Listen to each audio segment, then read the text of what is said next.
Dans l'actualité sanitaire, l'annonce par l'OMS de la fin de la pire épidémie d'Ebola de l'histoire.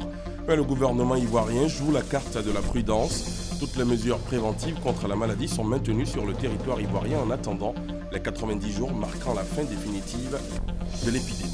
En économie, en 2015, la Direction générale des impôts a réalisé 99,2% de ses objectifs. La régie a collecté 1658,3 milliards de francs CFA contre 1672 milliards attendus. Les prévisions de 2016 sont de l'ordre de près de 1900 milliards de francs CFA. Ce soir, on s'intéresse à un sujet qui touche plusieurs milliers de personnes dans le monde. Avoir un ventre rond, certains parlent de gros ventre. Est-ce un signe d'aisance comme certains le pensent, ou plutôt un déséquilibre alimentaire et un manque d'activité sportive? À suivre l'avis des spécialistes. Et puis, à l'étranger, la Tunisie, le pays a commémoré le 5e anniversaire de la fête de la Révolution et des Jeunes. Outre les rassemblements dans les grandes artères, une cérémonie s'est tenue au palais de Carthage. Elle a eu lieu en présence du chef de l'État, Béji Caïd et Sepsi.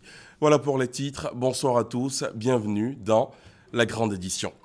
Tout d'abord, cette victoire sur un mal qui aura traumatisé particulièrement l'Afrique de l'Ouest, la fin de la pire épidémie d'Ebola de l'histoire dans la région.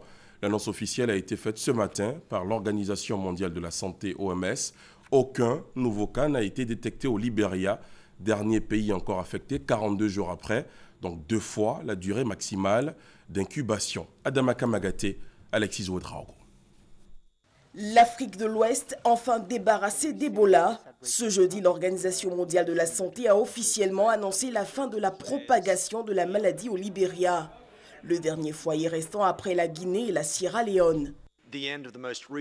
Aujourd'hui, l'OMS déclare la fin de la plus récente épidémie d'Ebola au Libéria, l'épidémie qui était associée à une recrudescence de cas à la mi-novembre.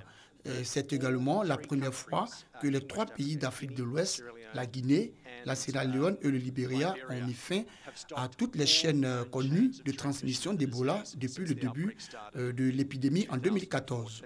Cette annonce intervient après que le Libéria a observé ses 42 jours, soit 2 fois la durée maximale d'incubation.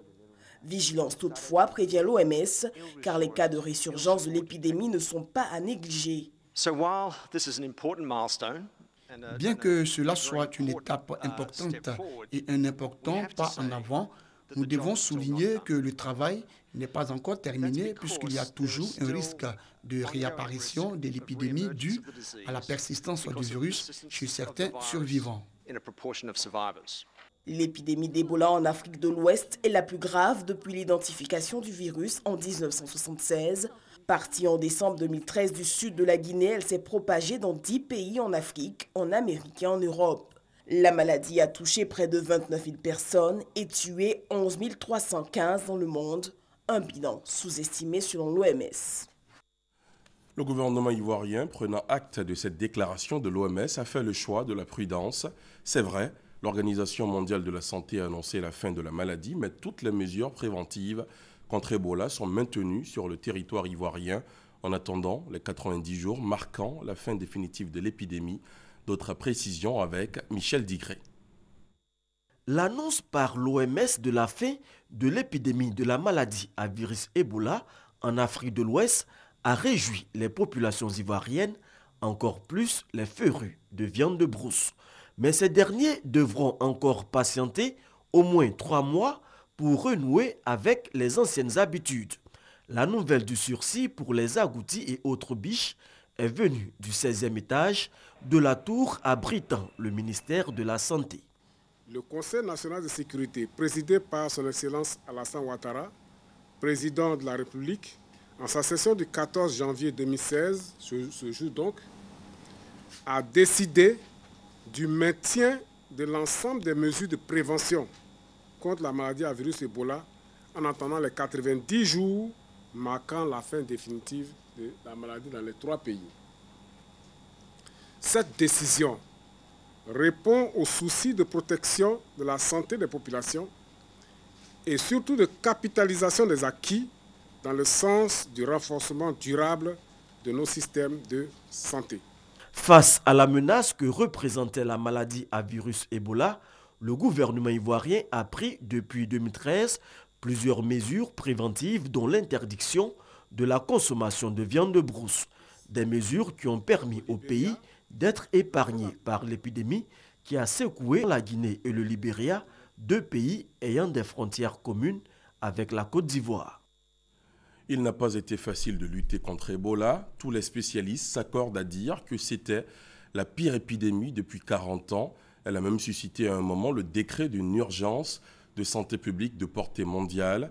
Rien que le nombre de victimes est évocateur, 11 315 décès sur 28 637 personnes infectées. Reportage. Médecins, infirmiers et volontaires peuvent enfin enlever leur combinaison. Plus de 3 ans après la découverte du premier foyer de transmission d'Ebola en Guinée, l'Afrique de l'Ouest est sur le point de se débarrasser du mortel virus. Au Libéria, Naomi a contracté Ebola en soignant des malades, une épreuve gravée dans sa mémoire. On pleurait la plupart du temps. On voyait des Libériens mourir chaque jour. Dans une maison, on pouvait ramasser 3 ou 4 corps par jour.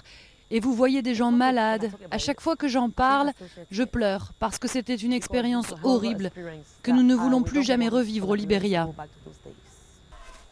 En 2 ans, le virus Ebola a touché 10 pays et tué près de 11 500 personnes sur les 28 000 cas recensés. Des victimes majoritairement décédées en Guinée, en Sierra Leone et au Libéria. Avec l'annonce officielle de la fin de l'épidémie, la Guinée mesure l'étendue des dégâts sur son économie, notamment dans le secteur hôtelier. On parle d'une réduction approximativement, ça dépend de l'hôtel, mais entre les 80 et les 90% de la chiffre d'affaires. Donc les hôtels ils sont réduits, son taux d'occupation moyenne jusqu'à une moyenne de 10% d'occupation. L'épidémie a également profondément bouleversé les modes de vie. Les recommandations d'éviter tout contact corporel avec les vivants, tout comme avec les morts, ont suscité des scènes de panique et marginalisé les victimes. La Guinée, qui compte près de 6 000 orphelins, commence tout juste à s'en sortir. On avait vu qu'il y a juste quelques enfants qui avaient abandonné à cause non seulement de la stigmatisation, mais aussi de la perte de personnes qui étaient censées assurer leur scolarisation, qui étaient aussi décédées. Mais au jour d'aujourd'hui, aucun enfant ne traîne encore dans la rue parce que son parent est décédé d'Ebola. Mais le risque d'une résurgence de l'épidémie n'est pas exclu. Le virus peut survivre jusqu'à 9 mois dans certains liquides corporels comme le sperme. Le Libéria en a fait l'amère expérience. Déclaré débarrassé d'Ebola en mai puis en septembre 2015, le pays a connu plusieurs retours de la maladie. Après la Sierra Leone en novembre et la Guinée en décembre 2015, c'est au tour du Libéria d'être officiellement déclaré libéré d'Ebola par l'Organisation mondiale de la santé, soit 42 jours après le dernier test négatif sur l'ultime patient. L'Afrique de l'Ouest peut enfin tourner la page de la pire épidémie d'Ebola depuis la découverte du virus en Afrique centrale en 1976. C'est tout ce qu'on pouvait dire ce soir sur Ebola. On retiendra que l'Afrique de l'Ouest sort de la maladie. Mais attention, les mesures de prévention sont toujours en vigueur ici, en Côte d'Ivoire. Dans un autre registre, on se rend à la primature. Le chef du gouvernement, Daniel Kablan-Duncan, a reçu ce jeudi une délégation du groupe SACO, entreprise spécialisée dans la transformation du cacao. Les échanges ont naturellement porté sur l'avenir de la transformation du cacao en Côte d'Ivoire. Sidonie Davila. Depuis plus de 50 ans, le groupe SACO est présent en Côte d'Ivoire. Pionnier de la transformation du cacao, pour cette année 2016, le groupe veut continuer à tenir les rênes de son activité phare par l'accroissement de ses productions. La vision du gouvernement sur l'avenir de la transformation du cacao a été clairement définie par le chef du gouvernement et pris en compte par le président du groupe lors de la séance de travail qui a réuni le Premier ministre et certains membres du gouvernement. On a discuté ensemble de l'avenir de la transformation, de comment faciliter cette transformation et comment, au fil du temps, rendre plus importante cette transformation, de façon à ce que la valeur soit créée en Côte d'Ivoire. Donc aujourd'hui, il s'agit de remplir ces usines, de faire plus à partir de ces usines, mais aussi de continuer à faire monter la qualité et la technicité de ce qui est fait dans ces usines. Le groupe compte plusieurs usines de traitement dans le pays, notamment dans les villes d'Abidjan et de San Pedro. À travers son usine de traitement de San Pedro, le groupe assure une capacité annuelle de broyage de 134 400 tonnes avec une production annuelle de 110 208 tonnes de masse de cacao. Le Premier ministre, 48 heures après la composition du gouvernement, suit de près les passations de charges au sein des cabinets. Dans la journée, il y a eu passation entre le nouveau ministre chargé de la Défense, Alain Richard Donvaï, et le sortant Paul Kofi Kofi, vous le voyez sur ces images. Elle a eu lieu ce jeudi au cabinet du ministère au Plateau. Paul Kofi Kofi, désormais en charge de l'enseignement technique et de la formation professionnelle, a remercié le président Ouattara pour la confiance à lui faite dans la conduite de grands chantiers tels que la réforme du secteur de la sécurité et de la loi de programmation militaire. Des dossiers qui seront désormais suivis par Alain Richard Donvaï, l'ex-secrétaire du Conseil national de sécurité CNS, qui est le nouveau ministre auprès du président de la République chargé de la Défense. Son portrait est dressé par Abou Sanogo. Au début de la crise politico-militaire en 2003, qu'Alain Richard Donvaï fait son entrée en scène. Il est nommé conseiller spécial du Premier ministre Seydou Eliman Diarra, chargé de la sécurité, de la jeunesse, des sports et du service civique et du chapitre 7 de l'accord de l'INAS Makoussi. Puis président de la CNDDR, la Commission nationale pour le désarmement, la démobilisation et la réinsertion, coordonnateur général du programme national de désarmement, démobilisation, réinsertion des ex-combattants et réhabilitation des communautés affectées par le conflit, et président du comité civilo-militaire pour la restructuration et la refondation de l'armée de 2003 à 2005. De 2006 à 2007, Alain Donvaï est nommé conseiller spécial du Premier ministre Charles Konabani, chargé de la jeunesse et du DDR. Il sera également conseiller spécial du Premier ministre Guillaume Kigbafouri Soro, chargé des questions militaires, chef de la cellule défense et sécurité. Vice-président du comité scientifique du groupe de travail restructuration et refondation de l'armée et membre de la Commission nationale de lutte contre la prolifération et la circulation illicite des armes légères et de petit calibre, représentant le cabinet du Premier ministre de 2007 à 2012. Conseiller spécial du président de la République Alassane Ouattara depuis 2012 et secrétaire du Conseil national de sécurité, Alain Richard Donvaï est né le 1er juillet 1962. Il est marié et père de 6 enfants. Autre nouvelle figure du nouveau gouvernement que nous vous proposons de découvrir un peu plus ce soir, le garde des Sceaux, ministre de la Justice. Sanson Kambilé est le 3e homme à occuper ce poste depuis l'avènement du chef de l'État à la présidence de la République. Qui est-il? Que faisait-il? Le résumé de son parcours dans ce portrait proposé par Ben Touré et Alexis Ouedraogo. Il est connu pour sa discrétion. Sanson Kambilé, 54 ans, natif de Boaké, tient désormais la barre du ministère de la Justice. Ce magistrat en hiérarchie, pur produit de l'appareil judiciaire ivoirien, est marié et père de 5 enfants. Amoureux de lettres, le baccalauréat A en poche, Sanson Kambilé intègre l'université d'Abidjan en 1983. 5 ans après, il en ressort titulaire d'une maîtrise en droit public. De 91 à 92, il fait un tour à l'École nationale d'administration ENA, section magistrature. Il en est le second de promotion. 1 an plus tard, le monde professionnel lui ouvre les bras. Sanson Kambilé est nommé juge des enfants et des tutelles au tribunal de première instance de Mans. Une fonction qu'il exercera jusqu'en 1996. Ensuite, le tribunal d'Abidjan en première instance. Il y fera 4 années en qualité de juge d'instruction en charge du 3e cabinet. Depuis cette date, Sanson Kambilé partage son expertise aux côtés du Premier ministre dans le gouvernement de la Réconciliation nationale. Conseiller technique chargé des questions administratives, il y passera 2 années. Sanson Kambilé a été durant 5 années la plume du gouvernement ivoirien. Les communiqués, décrets, attributions et autres documents officiels portent sa signature. Sanson Kambilé devra relever un défi, faire que le justiciable ivoirien se réconcilie avec sa justice.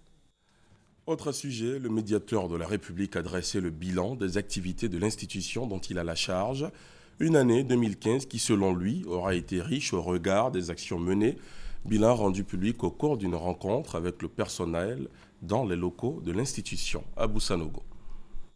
174 requêtes traitées en 2015. La participation du personnel à des sessions de formation en vue de renforcer sa capacité pour une plus grande performance au travail. La participation de l'institution aux grandes rencontres au cours de l'année 2015, notamment la mission des médiateurs de l'AMP-UEMOA à Ouagadougou dans le cadre du soutien aux médiateurs du Faso pour son implication dans le processus de pacification de la transition au Burkina Faso. L'année 2015 a été riche pour l'institution du médiateur de la République.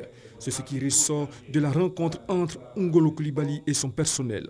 Il sied de relever le renforcement des capacités institutionnelles de notre organe avec la signature de l'arrêté portant organisation, attribution des services de l'institution, le médiateur de la République. Ce texte réglementaire attendu de longue date permet désormais au médiateur de la République de procéder à un plus grand démembrement de son institution. Le médiateur de la République s'est félicité des progrès réalisés par le gouvernement dans les domaines de la réconciliation nationale, des infrastructures et de la sécurité. Par ailleurs, le président Ngolo Coulibaly entend poursuivre son action en 2016. Nous comptons poursuivre le renforcement de notre institution par la création des médiateurs régionaux, la finalisation de l'organigramme, la formation des représentants du médiateur dans les administrations publiques, la poursuite des rencontres du médiateur avec les populations à travers ce que nous avons appelé les audiences foraines et qu'une évolution circonstancielle nous a amené à rebaptiser les grandes rencontres du médiateur. Le médiateur de la République est chargé d'assurer la médiation entre l'administration et les administrés. Autre bilan assez positif, celui de la Direction générale des impôts pour l'année 2015. L'institution a collecté 1658,3 milliards de francs CFA, un peu moins que la prévision de recettes fixée initialement à 1672 milliards de francs CFA, ce qui fait que le taux de réalisation est de 99,2%, autant de chiffres annoncés ce jeudi lors de la rencontre annuelle d'évaluation des performances de la régie financière, un sujet de Noël Gnagno dans lequel les spécialistes mettent l'accent sur l'importance de la collecte de l'impôt. Sans collecte de l'impôt, l'État ne peut pas réunir les moyens de son action. En conséquence, l'agent des impôts représente l'État et la loi qui lui ont donné l'autorité d'agir en son nom. Durant 12 mois, les agents des impôts de Côte d'Ivoire, avec leurs principaux responsables mobilisés pour ce séminaire bilan et perspective 2016, ont agi au nom de l'État. Ils ont collecté 1658,3 milliards de francs CFA, là où l'État, pour ses besoins de financement, leur a demandé 1672, soit une moins-value de 13,7 milliards de francs CFA. Pourquoi ce gap? Que faire pour le corriger? Améliorer les performances de la Direction générale des impôts et recouvrer les 1896,5 milliards attendus pour les objectifs 2016. Voilà le sens de cette plateforme d'échange et de réflexion des cadres de l'administration fiscale ivoirienne. Une tradition pour le comité directeur élargi, avec une note particulière en ce mois de janvier 2016, leur ex-directeur général est promu ministre. Pour lui, un standing ovation et une oreille attentive sont prêtés à ces dernières recommandations. L'année 2016 est une année importante et charnière dans la marche de la Côte d'Ivoire vers l'émergence promise en 2020 par le président de la République. Je sais pouvoir compter sur vous parce que je sais que vous en avez la capacité, vous en avez la compétence, vous en avez la conscience. Directeurs généraux adjoints, inspecteurs, directeurs régionaux chargés d'études, pour ne citer que cela, ont pris le pari de relever les nouveaux challenges. Resserrons nos liens par une solidarité agissante et une ferme confiance en nous-mêmes et dans nos actions. Ces actions portent entre autres sur la réorganisation des services et la gestion rationnelle de l'impôt, la poursuite de la modernisation de la Direction générale des impôts et la révision des méthodes de travail. L'inspecteur général du commandement des États-Unis pour l'Afrique est en séjour à Abidjan. Il a eu une séance de travail avec le chef d'état-major général des forces républicaines de Côte d'Ivoire. En ligne de mire, le renforcement de la coopération militaire entre les deux pays, et la redynamisation de l'inspectorat militaire ivoirien. Abou Sanogo. Dès l'entame de cette séance de travail, le capitaine de vaisseau Grégory Romero a salué les progrès importants réalisés par les forces républicaines de Côte d'Ivoire au cours de ces derniers mois et le leadership du général de corps d'armée Soumaïla Bakayoko, chef d'état-major général des forces républicaines de Côte d'Ivoire, dans la montée en puissance de l'armée ivoirienne. De façon générale, il a également fait remarquer que le commandement des États-Unis pour l'Afrique a pour mission de protéger et défendre les intérêts de sécurité nationale des États-Unis par le renforcement des capacités de défense des pays africains et des organisations régionales et de conduire des actions militaires dans le but de dissuader et faire échouer les menaces transnationales et d'assurer un environnement de sécurité favorable à la bonne gouvernance et au développement. Le chef d'état-major général des forces républicaines de Côte d'Ivoire, le général de corps d'armée Soumaïla Bakayoko, s'est félicité de l'excellence des relations entre les États-Unis et la Côte d'Ivoire avant de demander au commandement des États-Unis pour l'Afrique d'accompagner les forces républicaines de Côte d'Ivoire dans leur montée en puissance relativement dans le renforcement des capacités opérationnelles de l'armée ivoirienne, le soutien et la projection des forces aux opérations de maintien de la paix dans le monde, la formation de ses personnels et l'accompagnement de l'action de l'État en mer. À ces préoccupations, le capitaine de vaisseau Grégory Romero a indiqué que les actions du commandement, les exercices et les programmes de coopération pour la sécurité reflètent les intérêts des États-Unis. Pour rappel, le commandement des États-Unis pour l'Afrique est un des 6 commandements géographiques combattants du département de la défense des États-Unis. Il est responsable de toutes les actions du département de la défense, les exercices et la coopération pour la sécurité sur le continent, les pays insulaires et les eaux environnantes. Je vous le disais en titre, ce soir, on s'intéresse également à un sujet qui touche plusieurs milliers de personnes dans le monde.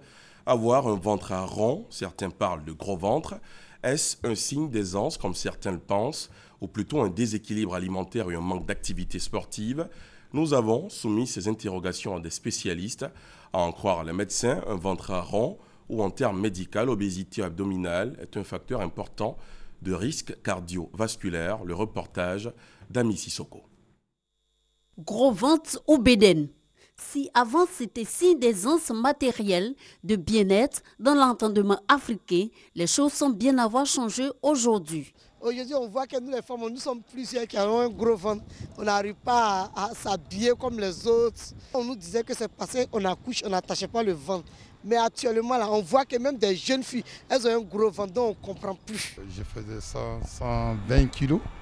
Quand tu touches mon ventre comme ça tombe. Mes amis même qui ont le plus gros ventre, je les dépassais presque. Quand je suis assis comme ça pour me relever, il faut que je demande l'aide à madame ou bien je demande l'aide à mes enfants. Les causes du gros ventre ou de l'obésité abdominale selon les spécialistes sont multiples. Les habitudes alimentaires et le manque d'activité physique y sont pour beaucoup. Il y a par exemple la sédentarité ou l'absence d'activité physique qui peut occasionner aussi un embonpoint abdominal ou encore la malbouffe ou le déséquilibre alimentaire. Il y a les facteurs génétiques et les facteurs hormonaux. Manger tardivement, lourd, gras, ce n'est pas très indiqué. Quand vous finissez de manger lourd ou bien gras, vous ne travaillez pas tout de suite. Vous allez tout de suite vous coucher. Ça se transforme en graisse et ces graisses se localisent au niveau de l'abdomen. L'obésité abdominale, même si elle n'est pas infectieuse, n'est pas sans risque.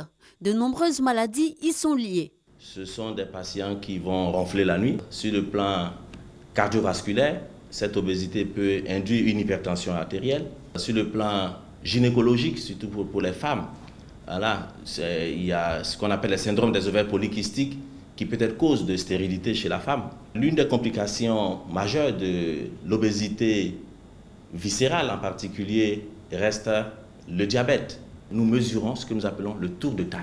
Lorsque chez l'homme, ce tour de taille est supérieur ou égal à 94 cm et chez la femme, lorsque ce tour de taille est supérieur ou égal à 80 cm, ça veut donc dire qu'il y a une obésité abdominale. Pour les personnes ayant des bédaines, il existe des solutions pour s'en débarrasser. Mettre fin à la sédentarité en bougeant, faisant beaucoup de sport, 3 fois dans la semaine à raison de 30 minutes par séance. Rééquilibrer votre alimentation en mangeant beaucoup de fruits et de légumes. Toutes sortes de fruits. Nos sauces feuilles qu'il faut privilégier. En plus du sport, effectivement, de l'alimentation, il faut s'adresser à des spécialistes en massothérapie pour pouvoir vous faire le massage. Les huiles que nous utilisons sont des huiles justement pour pouvoir drainer, évacuer par le transit, aussi par les urines et tout ça, la graisse qui est déjà accumulée sous la peau.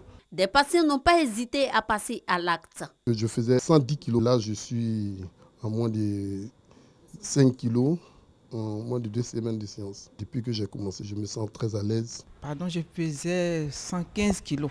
Aujourd'hui, je suis à 93 kilos. Je me sens très bien. Je me sens à l'aise et je suis libérée. Je m'habille très bien. Arriver à un résultat satisfaisant, retrouver un ventre plat est donc possible. Cela demande certes des efforts, mais pour rester belle ou beau, le jeu en vaut la chandelle. Direction maintenant la commune de Port-Bouët, au sud d'Abidjan, précisément dans le quartier de Gonzagueville. Sur place, les commerçants refusent d'occuper le nouveau marché situé derrière l'ancien corridor dans le quartier Abraham. Ils préfèrent plutôt braver les risques d'accidents. Angéo Radé, Godefroy Kambawa, à Mississauga. Abidjan Grand Bassam, sur la voie express, un marché grouillant de monde. Nous sommes au quartier Jean Folie dans la commune de Port-Bouët. Les commerçants se sont installés sur le trottoir. Ce marché situé sur l'autoroute Grand Bassam est à l'origine de nombreux accidents. Un jour même, il y avait un bâcher de manioc même qui a déraillé. Il a déraillé ici, il a pris les femmes là. Il a pris les femmes là même bien ici. Moi, ça me fait mal. Les vendeurs refusent toujours de quitter le site. Pas question pour eux de s'installer dans le nouveau marché construit par la municipalité de Port-Bouët. On est obligé parce que nos maris là, ils ne travaillent pas. Le mari là même, il a raison, il dit de quitter au bord de la route. On va quitter, on va aller où? Sinon, on se débrouille un peu. Bon, si la voiture vient sur nos bagages, on rentre. Après là, on vient encore. Éloignement du nouveau site. Espace restreint, autant de raisons avancées par les commerçants. Mais tous ces arguments sont rejetés par la mairie. Dès que vous dites à des populations, installez quelque part, pour une raison ou une autre, déplacez-vous, allez ailleurs, vous vous heurtez à toutes sortes d'oppositions. Le fait, c'est qu'ils refusent de partir parce qu'ils estiment que c'est là où leur commerce marche. Mais l'autorité ne peut pas accepter cette situation parce que des décisions vont être appliquées. La mairie a fait sa part avec le syndicat des commerçants qui a relayé l'information au niveau des commerçants. Ceux qui étaient de bonne foi sont allés s'inscrire. Ils ont même leur place en ce moment sur le marché. Mais vous savez qu'il y a toujours des gens qui rament à compte courant. Le nouveau marché situé à Gonzagueville a une capacité d'accueil de plus de 1200 places. Des places qui attendent toujours d'être occupées par les commerçants. À l'étranger, on commence par le Niger. L'enquête préliminaire vient de se terminer pour plusieurs personnes arrêtées dans le cadre de l'affaire de la tentative de coup d'État déjouée. À ce stade, l'enquête préliminaire a permis d'établir la responsabilité de 13 personnes dans la préparation de ce coup d'État déjoué en décembre. Il s'agit de 10 militaires des forces armées, 2 membres de la garde nationale et 1 civil. L'enquête se poursuit en revanche pour les autres personnes en garde à vue. La Tunisie a commémoré le 5e anniversaire de la fête de la Révolution. Outre les rassemblements dans les grandes artères, une cérémonie s'est tenue au palais de Carthage. Berceau de la Révolution tunisienne, la ville de Sidi Bouzid a aussi fêté en grande pompe ce 5e anniversaire de la Révolution du Jasmin. Avenue Habib Bourguiba ce 14 janvier. Des centaines de Tunisiens y sont descendus, banderoles et pancartes à la main. Ils célèbrent le 5e anniversaire de la chute de Ben Ali. Bien sûr que c'est quelque chose de très symbolique car la révolution appartient à tous les Tunisiens. Nous sommes tous sortis pendant la révolution et nous avons dit non à Ben Ali. Personne aujourd'hui ne peut s'approprier la révolution ou se l'attribuer. C'est pour cela qu'aujourd'hui, nous sommes tous des Tunisiens. Je t'accepte, tu m'acceptes. Cette marche a réuni plusieurs formations politiques, le Front populaire, la coalition de gauche et les islamistes radicaux étaient tous dans la rue. Mais pour une partie de la population, cette révolution peine à tenir ses promesses. Pauvreté, chômage, crise économique sévissent toujours. 5 ans pendant lesquels nous avons souffert. Nous avons vécu l'humiliation et les offenses de la part des autorités. Ceux qui tiennent le pouvoir et qui l'ont eu grâce à notre sang, ils n'en rêvaient même pas un jour de ce pouvoir. Nous avons sorti Ben Ali, mais nous avons à présent un nouveau Ben Ali. Si la tenue d'élections libres saluées par tous et l'amélioration de la situation des droits de l'homme constituent des avancées notables, de nombreux défis restent à relever. Notamment dans le domaine de la sécurité, le pays a été frappé par plusieurs attentats terroristes, une situation qui complique davantage l'équation tunisienne, déjà difficile à cause des nombreux défis sociaux. En Indonésie, 2 civils et 5 assaillants ont été tués dans les attaques de Jakarta revendiquées par Daesh. Selon la police, les terroristes ont voulu imiter les actions menées à Paris. Le président indonésien Joko Widodo a d'emblée qualifié d'actes terroristes. Ces attaques qui ont notamment pris pour cible un café non loin d'immeubles abritant plusieurs agences de l'ONU et des ambassades. Il a aussi exhorté ses compatriotes à ne pas céder à la peur. Et c'est aujourd'hui que la commission indépendante de l'Agence mondiale antidopage a publié la suite de son rapport sur le dopage et la corruption dans l'athlétisme, un texte accablant pour l'ancien président de la Fédération internationale, Lamine Diack, et son entourage. C'était lors d'une conférence de presse à Munich. Lamine Diack, mis en examen début novembre 2015 par la justice française pour corruption passive et blanchiment aggravé, a été personnellement au courant de la fraude et des extorsions d'argent effectuées auprès de certains athlètes émanant d'une structure de gouvernance illégitime qu'il avait mise en place. Note le texte. Et c'est ici que prend fin ce journal réalisé par Sophie Brou et Kofi Edouard Sacra dans une supervision de Victorine Yoboué. Demain 20h, vous avez rendez-vous avec Marie-Laure Ngoran. Je vous souhaite de passer une excellente soirée sur RTI1.